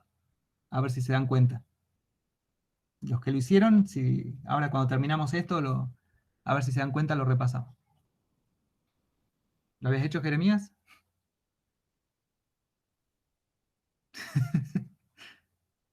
Si no hicieron un template method, estaba mal el ejercicio, porque si no lo hicieron, caen en un error de duplicación de código. Bien. Composite. Rápido porque ya lo vimos. ¿Cuál es la intención? Componer objetos en jerarquías todo parte. ¿Sí? Objetos que están formados por otros objetos del mismo tipo. Y permitir a los clientes, acá cuando se habla de clientes, se habla de los objetos o las clases que utilizan el Composite. ¿Sí? Por ejemplo, en el sistema de archivos, el Composite está en las carpetas y los archivos, y el cliente sería el explorador de Windows, por ejemplo, que utiliza ese sistema, ese modelo. La ventaja que nos da es que nos permite tratar de forma uniforme los objetos simples y los objetos compuestos. ¿Sí? A la hora de, después de buscar, ¿sí? A mí no me importa si estoy tratando con un archivo o con una carpeta. Yo busco elementos, ¿sí? Y todos los elementos tienen los métodos necesarios para que no me importe si es una hoja o si es un archivo o es una carpeta. Bueno, fíjense que me permite trabajar con objetos simples y complejos y con composiciones recursivas, como sería el caso de los archivos y las carpetas. Simplifica el código de los clientes porque solamente utilizan, en general, van a utilizar la interfaz o la clase abstracta, ¿sí? El padre de las dos, de la simple y la compuesta. Van a utilizar los métodos comunes a ambas clases. Y facilita añadir nuevos componentes sin afectar a los clientes. ¿Qué quiere decir esto? ¿Se acuerdan que nosotros hicimos la versión básica con la carpeta y el archivo? ¿Sí? Y teníamos un método de buscar que me servía para buscar tanto carpetas como archivos. Ahora, cuando yo añadí un componente nuevo, que fue el zip, ¿sí? El comprimido o el acceso directo, ¿el método de buscar lo tuve que cambiar? No, andaba todo igual. ¿Sí? Entonces, esa es una de las ventajas que me da este patrón. Si los objetos que yo añado tienen la misma interfaz, o sea, el mismo comportamiento que la clase abstracta, y acá dijimos que los clientes en general utilizan objetos de la clase abstracta, entonces cualquier cosa que yo agregue por debajo de esa clase debería ser transparente y tendría que seguir funcionando. El tema está, a la hora que yo implemento esas clases nuevas que estoy agregando, hacer lo que tenga que hacer para que todo siga funcionando, ¿no? Pero ya es una función, es una tarea de lo que yo estoy agregando nuevo. Esa es la idea, que yo cuando agrego algo nuevo se adapta a lo que ya hay para que siga funcionando y no tenga que tocar nada o lo menos posible de lo que ya está funcionando. Porque cuando empiezo a meter mano en algo que ya está funcionando, seguro que lo rompo. ¿Sí? O hay un 90% de probabilidad de que algo voy a romper. Lo sabrán si están trabajando, programando. ¿Y qué problemas me trae? Como trae ventajas, también los patrones a veces traen desventajas o inconvenientes a la hora de usarlos. Esta es una, y que les decimos siempre que no se preocupen, es difícil restringir el tipo de los hijos. ¿Sí? En el caso de que vimos antes de empezar la clase, ustedes tienen barrio, localidad y ciudad, ¿sí? Que son todos compuestos. Si yo los represento con una misma clase y alguien me agrega una ciudad adentro de un barrio, me va a dejar, ¿sí? No lo puedo restringir. Si no, ya tengo que caer en los problemas que quiero evitar, que son poner if, ¿sí? O lo que dice Luis, una carpeta que solo tenga archivos. Ya ahí tengo que hacer un if por tipo, que es lo que no quiero, ¿sí? En objetos. Entonces, bueno, este patrón está bueno porque me trae todas estas ventajas que dijimos antes, pero si yo tengo que hacer controles con el tipo de los hijos, es un problema usarlo. ¿Sí? En general, en general, y siempre en los ejercicios que nosotros le vamos a dar, no me va a importar el tipo de los hijos. ¿Sí? Entonces, el patrón lo aplico de uno. Claro, si ese archivo te dejo, eso es lo que estaría mal. Porque está mal ya desde objetos, con los conceptos de objetos. Entonces, si tengo que hacer ese tipo de controles, ya este patrón no me sirve. No me sirve porque voy a caer en eso. ¿Sí? Se usa cuando yo agrego hijos sin importarme qué tipo de hijos son. Es más, les ponemos ejemplos de país, puede tener incluso una ciudad.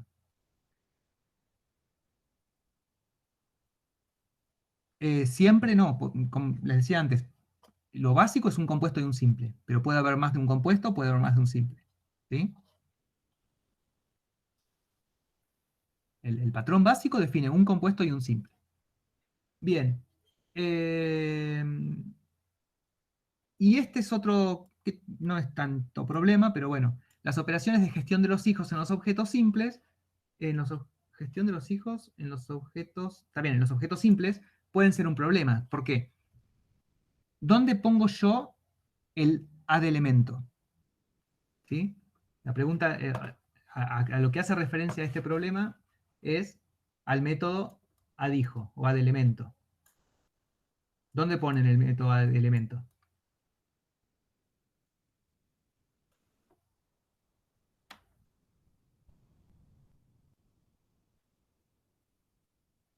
Sí, en el sistema, pero en el composite. En el compuesto. ¿Sí? Sí, en el file system lo vas a tener, pero lo va a delegar a la carpeta. Ustedes siempre agregan elementos en la carpeta. En los archivos no agregan elementos. ¿Sí? Entonces, a ese problema se está refiriendo. Si la idea del patrón es que yo manejo de forma uniforme los simples y los compuestos, ¿sí? Ahí ya tengo un método al menos que el simple no lo puede tener. Porque al simple no le puedo agregar elementos. Entonces, bueno, es este problema de seguridad frente a flexibilidad. Si yo le agrego un método add elemento al compuesto, ese método no está en la interfaz, entonces yo ahí sí ya voy a tener que meterme con castings a la hora de querer agregar un elemento. Yo tengo que estar seguro que cuando llamo al método add elemento lo estoy haciendo sobre un compuesto. ¿Sí? Una alternativa sería, bueno, el add elemento lo pongo en la clase abstracta, ¿sí? Y en la clase simple lo defino que no haga nada. Si me dicen agregar un elemento a un archivo, no hago nada. Esa es una solución, ¿sí? Que tiende más a la flexibilidad. Pero bueno, a nosotros no nos gusta esa opción. Eh, el add elemento es una cosa que, sí, medio crota, es una cosa que es propia de un compuesto. Entonces ahí perdemos un poco de flexibilidad porque tenemos que saber que es un compuesto a la hora de agregar un elemento, pero no es lógico que sepamos, ¿sí? Cuando nosotros creamos una carpeta, sabemos que es una carpeta. Entonces le vamos a agregar elementos siempre a un compuesto, a una carpeta. Pero bueno, si leen el libro, está planteado como una de las inconvenientes que trae este patrón. Si yo lo quiero hacer súper flexible, este ad elemento tiene que ir en la clase abstracta. ¿Sí? Para mí, creo que para Luis también, eso es feo. Pero bueno, si quieren llegar a... eh, el libro que está antes en la Filmina, el libro de Gama. Claro, es como llegar a un extremo, ¿sí? O llegar a un sobrediseño. Vieron que a nosotros, no sé si a los ayudantes en algún momento ustedes le trajeron una solución y les dicen, sí, está bien, pero no se te pide tanto. ¿Sí? Es un sobrediseño.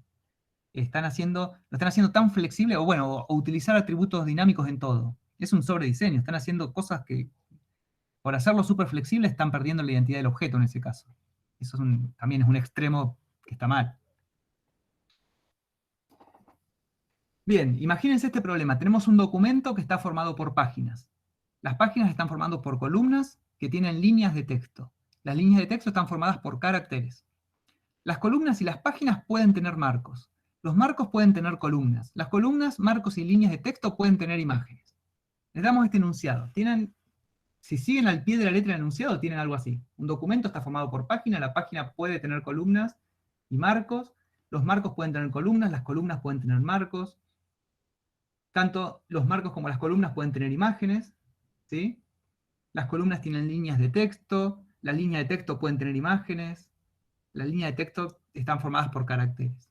¿Sí? Llegan a una cosa así horrible, que después para armarlo les queda, claro, les queda un matete ahí, y cuando lo empiezan a implementar se van a empezar a dar cuenta que la forma de implementar muchos de los métodos que se les pida son todos iguales. ¿Sí? Entonces, ¿cuál es la idea cuando tienen estas cosas, estos problemas de objetos formados por otros objetos? Lo que tienen que ver primero es si hay algún objeto que es simple, ¿sí? Que es algo terminal, que no tiene cosas en su interior, que ¿quién sería en este caso? ¿Cuáles serían los objetos que no tienen nada adentro? Que no tienen otros objetos adentro. Carácter, ¿sí? ¿Y qué otro? Imagen. ¿Sí? Fíjense que la imagen también no tiene ningún rombito que le sale. Estos son objetos simples. Y todos los demás están formados por otros objetos. Entonces, ahí me tengo que fijar. Estos son simples, estos son compuestos. Me faltó el marco. Bueno, estos son compuestos. ¿Sí? Voy a borrar. Si no queda, me parece que me va a borrar todo. Sí, sí. Puntero no. Entonces, la primera clasificación que tienen que hacer es qué es simple y qué es compuesto. Y después sí se meten en fino en el enunciado a ver si todo esto que son objetos compuestos son el mismo o son cosas distintas. ¿Sí? Y lo mismo que los simples. Tengo dos simples. ¿Los puedo representar con una misma clase o necesito dos clases distintas? ¿Sí? Eso es lo que se tienen que preguntar. Eso va a depender obviamente del enunciado. No hay una regla general. Puede ser que todos estos sean compuestos. Podría ser, no va a ser el caso de un parcial, porque no los vamos a implementar tanto. Entonces, si lo miran de esta forma, bueno, acá se me fue la línea, esto viene para acá, ¿sí?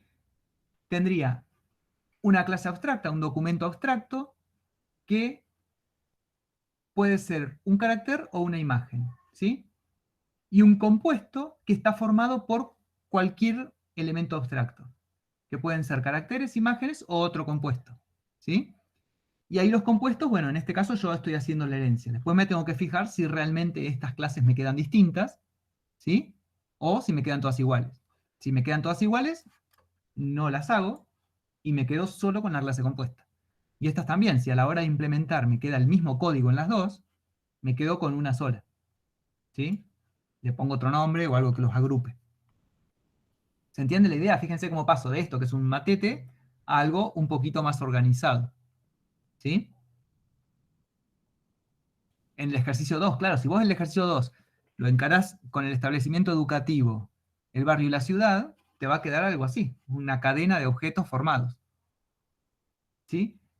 Si lo encarás con esta forma, decís, bueno, tengo un objeto compuesto que puede ser barrio, ciudad o localidad. Pero cuando empieces a implementar los métodos que te pide, te van a quedar exactamente iguales. ¿Sí? Entonces, si te quedan los métodos iguales, chau, se van y son uno solo. No tengan miedo de eso. ¿Sí? Les va a pasar el problema que les decía antes, que les puede quedar que alguien cuando lo use meta un barrio, una localidad adentro de un barrio, o una localidad adentro de un establecimiento educativo. Pero bueno, ahí ya es problema del que lo usó. ¿Sí? Ustedes le dan el modelo para que se use bien. Si lo usan mal, lo están usando mal los que lo usan, no ustedes que lo hicieron. Claro, el tema es el tiempo que les lleva. Si ustedes no lo piensan antes y se ponen a implementar todas estas clases, pierden mucho tiempo, se les va medio parcial con algo que después van a borrar directamente. ¿Sí? Si lo piensan de esta forma y después lo arreglan, más vale que no nos entreguen estas clases, porque si no, las vemos que lo hicieron y va a estar mal. ¿Sí? Que no podía controlar que me agreguen mal. Claro, ese es el problema. Por eso se los marqué bien acá. ¿Sí? Se los marqué con un problema. Es difícil restringir el tipo de los hijos. Esto es un problema del Composite, pero no se preocupen por eso. Bien. ¿Y cuál es la forma básica del Composite? La que vimos con el sistema de archivos, con la primera versión del sistema de archivos. Tenemos un componente que define, fíjense que acá tenemos una operación, obviamente esa operación puede ser más de una. Tenemos una clase que es un objeto simple, que es la hoja del árbol, y que va a resolver esta operación, ¿sí? Esta operación la resuelve. Qué feo escribir con el mouse. La resuelve, ¿sí? Y el compuesto tiene una lista de hijos, que esos hijos pueden ser tanto simples como compuestos, por eso esta relación va hacia la clase abstracta, ¿sí? Y no hacia no es que el compuesto está formado por hijos, y no tiene dos listas, una de simples y una de compuestos. Tiene una única lista de elementos abstractos. Y ahí meto todos, simples y compuestos. Y después tienen la operación. ¿Cómo se implementa la operación esta común entre el simple y el compuesto que está definida arriba? En el compuesto, el esqueleto va a ser siempre esto, que ya en el sistema de archivos yo se los remarqué. Siempre voy a tener un for, por cada uno de mis hijos le aplico la operación. ¿Sí? Esto a modo de esqueleto, ¿no? Después, el resultado de esto lo meterán en una lista, lo sumarán, harán lo que tengan que hacer, dependiendo de la operación. pero el esqueletito del compuesto va a ser siempre este. ¿Sí? Si tienen más de una operación, probablemente este código se repita en cada una de las operaciones. ¿Cómo resuelve la operación al compuesto entonces? Mediante la delegación de la operación a cada uno de sus hijos, y después junta todo y hace algo. ¿Sí? Ahí, como dice Luis, o lo suma, o lo acumula, o lo añade a una lista, dependiendo del problema, va a ser una cosa diferente. Y fíjense que, lo que les decíamos antes, estas operaciones van a ser propias del compuesto. ¿Sí? Agregar, eliminar y obtener un hijo es algo propio del compuesto, que hace que los simples de los compuestos no sean tan uniformes. ¿Sí? Nosotros en general esto no se lo pedimos y esto tampoco. ¿Sí? Aunque esté el agregar, salvo que se lo pida el enunciado, si hacen solamente el agregar va a estar bien. Eliminar en general no les pedimos, salvo que sea explícito. Y obtener hijo de una posición tampoco debería necesitarlo. Pero básicamente esa es la estructura del patrón. Después, bueno, como les decíamos antes, puede haber más de un simple, como un hermano, ¿sí? Puede haber más de un compuesto, puede haber una clase que herede del compuesto, puede haber una clase que herede del simple. Esas son las variantes que tienen del patrón. Pero la forma básica es esta. Nunca devolver la lista de hijos. No, ¿sí?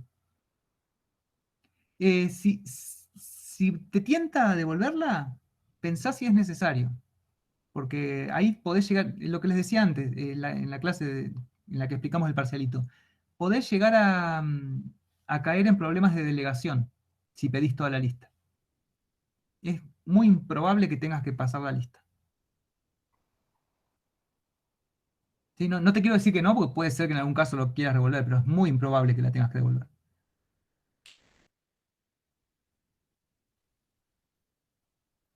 Es que no te va a pedir la lista. Si te pide la lista del enunciado, devolves una copia. ¿Sí? Pero no te va a pedir la lista de hijos. En general te va a pedir todos los elementos que cumplen. Y eso no es la lista de hijos. Es mirar en profundidad en el árbol. En el sistema de archivos te puede preguntar, dame todos los archivos que cumplen con tal condición. O dame todos los elementos, sean archivos o carpetas, cuyo nombre empiece con M. ¿Sí? Pero nunca va a ser esta lista de hijos.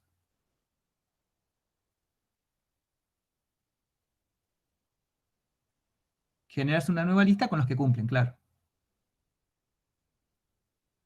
Hicimos búsqueda en el sistema de archivos, sí, con ustedes, sí. Bien, entonces, estas tres clases, las tres clasecitas básicas del composite, el componente, el simple y el compuesto, me van a definir un árbol. ¿Sí? Un árbol como lo que estuvimos viendo con el sistema de archivos, en el cual tenemos objetos simples en las hojas, ¿sí? Y objetos compuestos, en general como nodos intermedios. Podría ser que tenga acá un objeto compuesto que no tenga hijos. Una carpeta que todavía no le agregué hijos. Sí, podría ser. Pero sí o sí, si es un nodo interno va a ser un compuesto, y si es una hoja, generalmente va a ser un simple. Entonces, acá estos nombrecitos de acá, componente, simple, compuesto y cliente, fíjense que son los nombres de las clases que usé acá. Componente, simple, compuesto y cliente. Entonces acá definimos los participantes del patrón. El componente declara la clase abstracta, ¿sí? Que tiene los métodos comunes y atributos, si los hubiera, de los simples y los compuestos. En el caso del sistema de archivos, por ejemplo, teníamos el nombre, la fecha de creación, que eran atributos comunes. Y como operación, por ejemplo, teníamos el getTamaño. Después tenemos el simple, que son los objetos que no tienen hijos, ¿sí? Implementa todas las operaciones definidas en la clase abstracta, como buena clase concreta que hereda de una clase abstracta. El compuesto también implementa las operaciones para los componentes con hijos y almacena los hijos. El método que implementa la operación generalmente va a ser un for por cada hijo y va a hacer algo con cada hijo, ¿sí? Y va a acumular los resultados o resumirlos o hacer algo con los resultados. Y el cliente en general va a usar elementos de la interfaz, ¿sí? de la clase abstracta. El cliente en general va a conocer este tipo de objetos. El sistema de archivos, acuérdense, tenían, justo en el sistema de archivos tenían una raíz que era una carpeta, pero en general lo que se conoce es el elemento abstracto. Bien, y ejemplos de este tipo de patrón, bueno, el que estuvimos viendo, el file system, un documento formado por páginas que contienen párrafos, imágenes, etc. Y todos los ejercicios del práctico 8 tienen un composite. ¿Sí? El TPE, no. No tiene un composite puro. Pero no necesariamente es un composite porque puedes tener dos. Podría ser, sí. Cuando dice almacena los hijos, ¿se refiere a una variable que los guarda? Claro, almacena los hijos sería la lista de hijos. Esta. Perdón. Acá. La lista de hijos.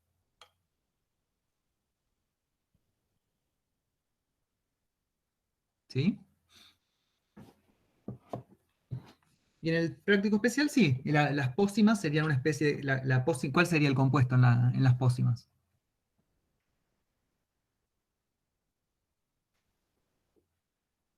La que une todas. La que une todas las pócimas. ¿Cuál es? ¿Cómo se llamaba? ¿Se acuerdan? Oh, no me acuerdo cómo se llama. Sí, el cóctel. Cóctel. El cóctel. Lo que pasa es que, como está explicado en el enunciado, lo pueden resolver con dos pócimas, como si fuera un AND. Porque dice que se aplica primero una y después la siguiente. Y vale 4. Yo lo pensé más como los criterios o filtros. Como el criterio AND, una cosa así. Claro, sí, como un AND. Por eso no es tan composite. Pero la idea es la misma, ¿sí? Porque todo lo que a la hora de aplicar la pócima la va a delegar en sus dos hijas.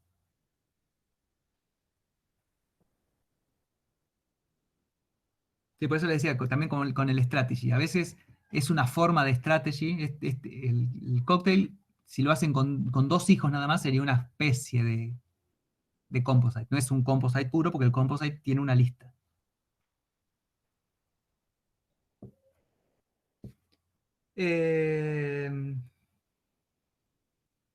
Bueno, ¿quieren hacer este ejercicio que tengo acá en las filminas o quieren que hagamos alguno del práctico? Va, o hacemos, ya cortamos y vamos a las salas. Les tiro algún tip si quieren del práctico.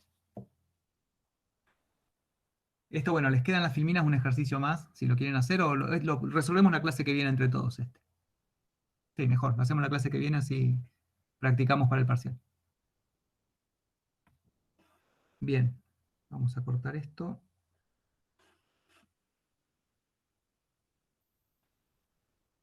Descartar las anotaciones con lápiz.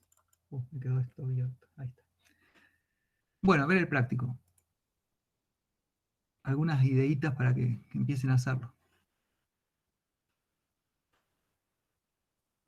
Bueno, el 1 prácticamente lo hicimos en clase, ¿sí? Tienen alguna variante. Acá la variante creo que estaba feo, la búsqueda de un archivo comprimido estaba raro, pero bueno, esto piénsenlo porque la solución en general ya la tienen.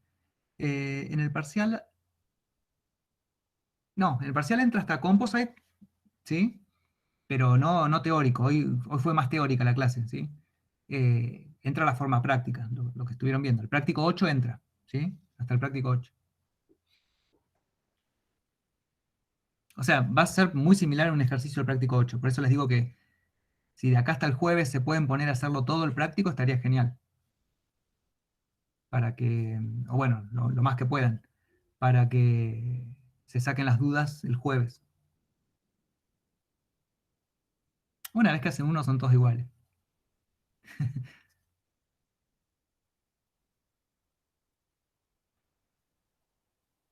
Claro, el tema es ese, que imagínense que el contenido de la materia son todos los patrones, y nunca llegamos a darlos, porque no podemos ir tan rápido. No podemos ir tan rápido porque cada tema tiene un tiempo de maduración que si no lo respetasen, bueno, nos pasó. Piensen que arrancamos 190 y hoy somos 77, contándonos a Luis y a mí, no sé si hay alguien más. No se puede dar rápido la materia y tenemos un montón de contenidos. Por eso preferimos que se entienda bien mejor la primera parte, que es los conceptos básicos, y vean no sé, un par de patrones que más se usan, y no dar todos los patrones y que no quede nadie. Después, los que vayan a rendir final, se toman los patrones que vimos, los que no vimos no.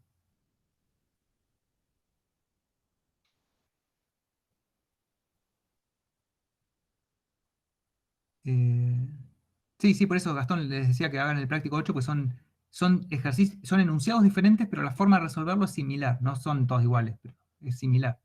Entonces está bueno que una vez que lo hagan, traten de buscar la similitud con el File System, por ejemplo, o con el de Navidad.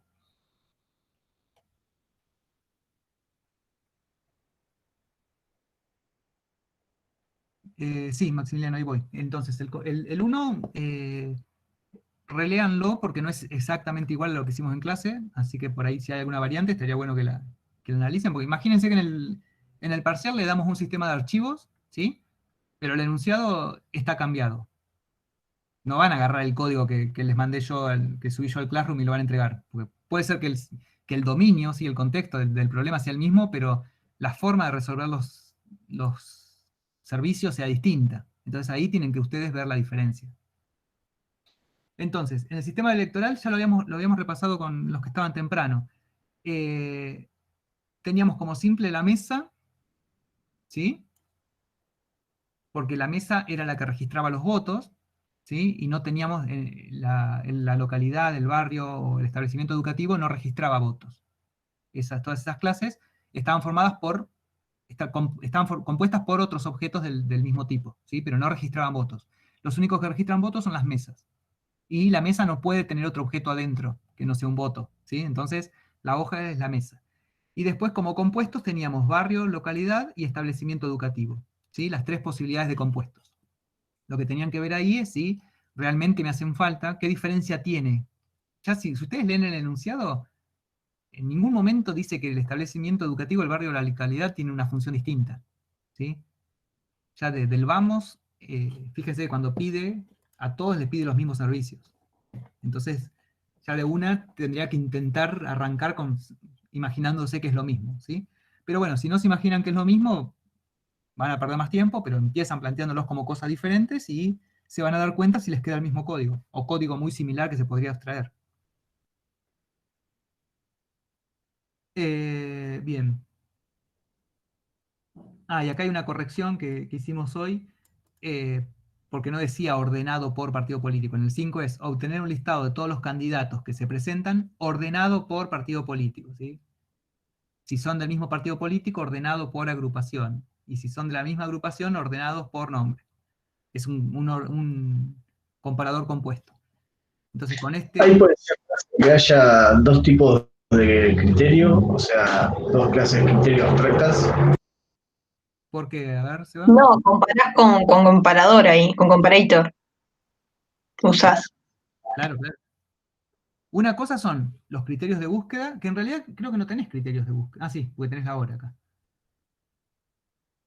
En el otro no teníamos. En el 3 no tienen criterios de búsqueda, porque las búsquedas, fíjense que son siempre que piden un regalo. ¿Sí? Entonces, con un método que reciba el string, que es el regalo que buscan, les alcanza. En este no tienen que hacer criterios de búsqueda. En este sí, porque podés buscar votos recibidos por un candidato, votos en blanco, votos que se emitieron entre una hora y otra, ¿sí? Entonces ahí ya tenés dos formas distintas de buscar. Y ahora, una vez que terminaste de resolver la búsqueda, que serían estos primeros, esos listados tienen que ir con un orden, ¿sí? Entonces no se confundan lo que es un criterio de búsqueda, que es un método cumple que va a recibir, vamos a ver qué, ¿sí? Probablemente un voto, ¿sí? ¿Qué es lo que van a comparar? Van a comparar mesas, van a comparar votos, eso es lo que se tienen que dar cuenta. Y una vez que tienen el listado ya con todos los objetos que encontraron que cumplen con la condición, entonces ahí recién ordenan. Para ordenar utilizan comparators, ¿sí? No tiene nada que ver el comparator con el criterio de búsqueda. Y van a necesitar un comparador compuesto, porque fíjense que eh, se les pide primero por partido político, después por agrupación y después por nombre. Sí, un comparador AND o un comparador compuesto.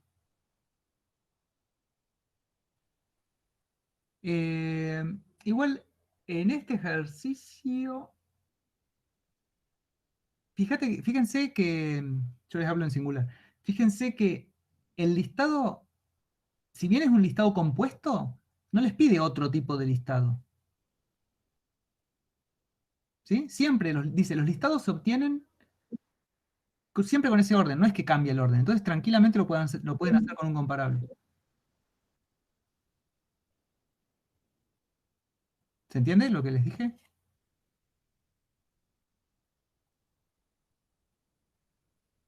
No hace falta un comparador. Un comparador me hace falta cuando tengo...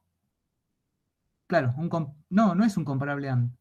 El compare to, cuando lo implementan, ustedes van a tener un candidato, ¿no? El candidato, vamos a mirar qué tiene.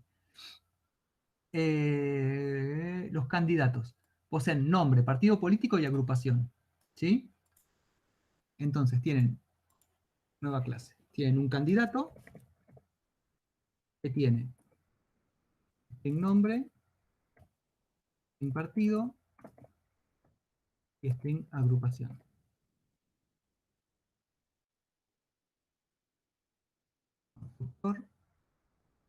Vamos a hacer directamente así, fácil. Y vamos a hacer los datos. Bien. Entonces, si yo tengo que obtener una lista de candidatos, y los candidatos siempre se ordenan, porque el enunciado no dice que se pueden ordenar de otra forma, ¿sí? Entonces, los candidatos siempre se ordenan por, bueno, ahora perdí el criterio, pero era, vamos a copiar esto. Los candidatos siempre se ordenan con este criterio.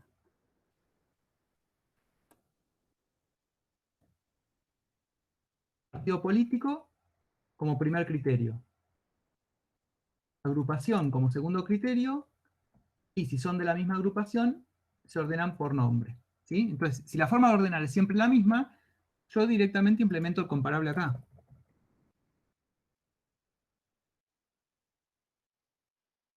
O sea que te queda, digamos, cuando redefinís el método, tenés triple condición o algo así en el retorno.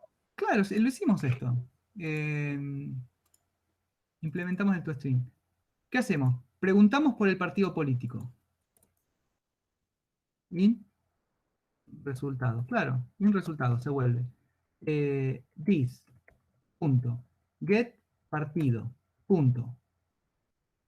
Incluso acá podría usar el equals, pero bueno, vamos a usar el compare to. Compare to o punto. Get partido. Y entonces, if resultado. Si resultado me dio 0, quiere decir que eran iguales. Entonces, resultado se vuelve this.getAgrupación, punto compare to o punto getAgrupación. Y de nuevo, si resultado es igual a 0, bueno, esto tendría que ir adentro, ¿no? Si resultado es igual a 0, quiere decir que también era igual la agrupación, y acá diría is. ¿Cuál era el otro? GetNombre, ¿no? GetNombre. Acá directamente retorno, porque ya es la última opción. Retorno this.getNombre. Compare to otro punto getNombre. Y acá retorno resultado. Para hacerlo que quede uniforme, todo igual, lo hacemos así. Fíjense, si el cerrar una llave. Voy a poner todas las llaves porque. Ahí. Ahí leo los comentarios. Fíjense, si el partido político ya me dio que son distintos, ¿sí? A este if no entra y retorna lo que devolvió el partido político, mayor, menor o igual. Si el partido político es el mismo, ¿sí? Pregunta por la agrupación, cambia el resultado por la comparación de la agrupación. Si no es 0, sale de acá y retorna la comparación de la agrupación. Y si era 0, cambio por la comparación por el nombre. A ver, te quedan un montón de if, pero si alguna vez querés ordenar por nombre y otra por apellido, bueno, sí, si querés ordenar a veces por nombre, Luis, si querés ordenar a veces por nombre y a veces por apellido, entonces ahí sí tenés comparadores. No puedes usar el equals, ahora voy con eso. Y si tenés uno que compare por agrupación, otro por partido y otro por nombre, sí, si tuvieras tres cosas distintas, después tenés uno que los compare a los tres, ¿sí? Con comparable no podés cambiar la forma, pero en el enunciado no me pedía que la forma cambie. Eso es lo que les digo, si ustedes lo hacen con comparator, es un sobrediseño. Están haciendo más de lo que se pide, ¿sí? Si funciona todo bien, y no es una exageración de sobrediseño como usar atributo dinámico, puede que pase, que esté bien, ¿sí? Pero acá no me pedía que cambie. Entonces, con esto me alcanza. En este caso, sí, para resolver lo que pide el ejercicio es esto, es hacer el compare to, el comparable. Si lo haces con comparator, bueno, en este caso no es tan grave el error, pero podría cambiar la forma de compararlo cuando me dice que siempre se devuelven de esta forma. No, en este caso no.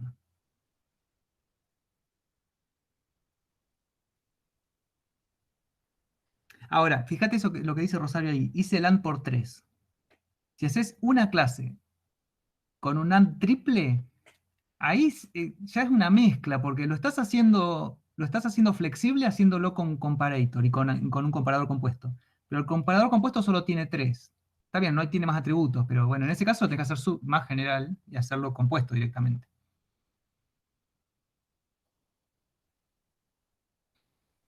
¿Se puede usar los dos en caso de que haya una condición que diga que el orden por defecto? Sí, en ese caso puedes usar los dos, Fran.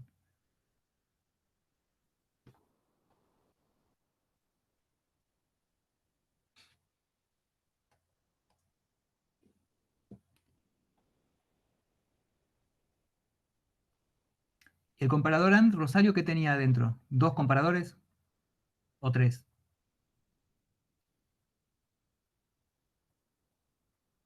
Ah, no, si tenía dos está bien.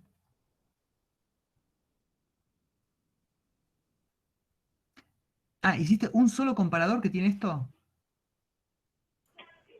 Perdón, abro el micrófono. Sí, hice un comparator AND que como vi que no cambiaba, entonces que solamente tenías esos tres parámetros, le hice, digamos, lo mismo, el if Bien, y el if dentro. está bien. Y vos en el candidato, acá le pusiste una variable, un atributo que es ese comparador. Claro, sí, sí, Bien, sí, no está tan mal. perfecto. En ese caso sería equivalente. Sí, sí, igual entendí que es mejor el comparator, genial. A ver, es mejor, es lo que te pide, ¿sí? Claro, sí, Si sí. vos lo haces, queda más genérico y lo podés cambiar en algún momento. Pero si el enunciado dice que son siempre las mismas, bueno, sí estaría mal si el enunciado dice no se puede cambiar la forma de comparar. Entonces ahí tenés dos formas de hacerlo. Lo haces así, o lo haces como vos lo hiciste y no le pones un set comparador. ¿Sí? Entonces ahí tampoco podrías cambiarlo y me ganás la discusión. Si dice por defecto ordena de tal forma, pero puede cambiar, creo que tenés que tener un atributo comparator. No, si por defecto tenés una forma, podés hacerlo comparable y además dar la posibilidad de cambiarlo con un comparador.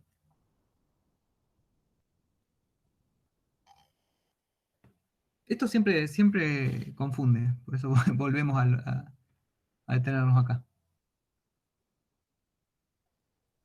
Entonces, de nuevo, como decía el enunciado, esta era la única forma de ordenar, entonces me alcanzaba con un comparable. Si lo hacían más general, bueno, en este caso no estaba mal porque no hay muchas formas de meter la pata con el comparator. Bien, y bueno, lo que les digo acá, tengan cuidado que les tiene que quedar un método template. ¿Sí? No les digo cuál, así lo piensan, pero les tiene que quedar un método template. El de Navidad es muy similar. Si se fijan, les decía, esto fue un parcial, fue tema 1, tema 2 del parcial. Está más fácil porque las búsquedas son más simples. No tienen criterios de búsqueda acá y fíjense que tampoco tienen orden. ¿Sí? Cuando fue el parcial fueron lo mismo, ¿no? Acá está simplificado para que no queden iguales. Sitio web de noticias. ¿Alguno lo pensó para ver qué es el simple y qué es el compuesto? Ni llegué. ¿El 4 o el 3? El 4. El 3 es es muy similar al 2. Sí, sí. No, el 4 no, tampoco tanto. Bueno. Entonces no les quiero adelantar diciéndole cuál es el simple y el compuesto, así lo piensan. Traten de, aunque sea, si no llegan a implementarlo todo para el jueves, aunque sea darle una miradita para mínimamente ver qué es simple y qué es compuesto. Si no, el jueves, sí. El jueves se los digo, pero no tiene gracia que se los diga sin que lo piensen, porque después en el parcial no se los voy a decir. No se lo vamos a decir. Y todos son similares, pero tienen alguna variante como para que vean qué puede cambiar de un ejercicio a otro con lo que le podemos tomar. Y el control de gastos, tenía algo más raro, ¿no? Fíjense que en el caso acá del de noticias, sí, el sitio web de noticias se les pide devolver una lista con toda la estructura. Esto es parecido a lo que hicimos con el sistema de archivos. Es más fácil que lo que hicimos en el sistema de archivos de la ruta de un archivo. ¿Sí? En el sistema de archivos nosotros necesitamos saber cuál era el padre, porque era dado el archivo, necesitaba saber todo el camino. Acá no, porque como me piden imprimir todo el sistema, todo el mapa del sitio, ¿sí? Entonces yo siempre salgo de la raíz y ahí puedo imprimirlo sin conocer el padre. Imprimirlo no, devolver el string, siempre. Y el control de gastos también en todos tienen Composite. Y este también. Bueno, acá más o menos en el arbolito que les das, más o menos se va dando cuenta que cuál es el simple y cuál es el compuesto.